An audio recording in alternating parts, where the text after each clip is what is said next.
بسم الله الرحمن الرحيم. أيها الحفل الكريم متابعون الكرام، أسعد الله صباحكم وكل أوقاتكم بالخير واليمن والبركات.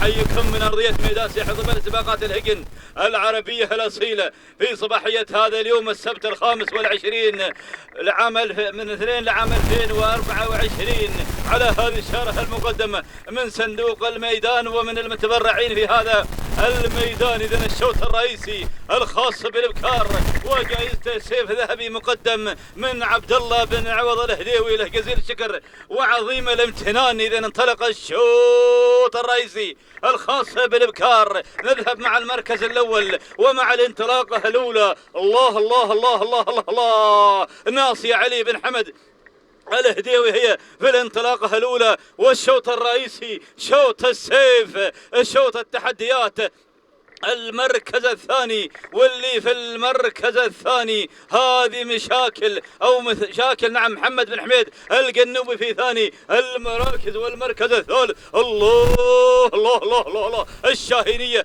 سعيد بن طحنون البثيمني قادم، والقدوم الآخر من راهية شاب السويدان الغفيلي لمن السيف في الانتظار في المنصة الرئيسية. لكن ما زالت ناصية علي بن حمد الهديوي في أولى المراكز. لكن مثايل أو مشاكل هذه مع القنوبي محمد بن حميد القنوبي في أولى المراكز، غير زمام الأمور وانطلق انطلاقة الفوز، انطلاقة الانتصار، انطلاقة التحدي مع المركز الأول. الله الله، شوفوا التحديات والإثارة والانطلاقة مع المركز الأول. لكن عادت ناصية لتستعيد حقوقها المنهوبة بالمركز الأول. علي بن حمد الهديوي بين مشاكل وناصية، مشاكل ناصية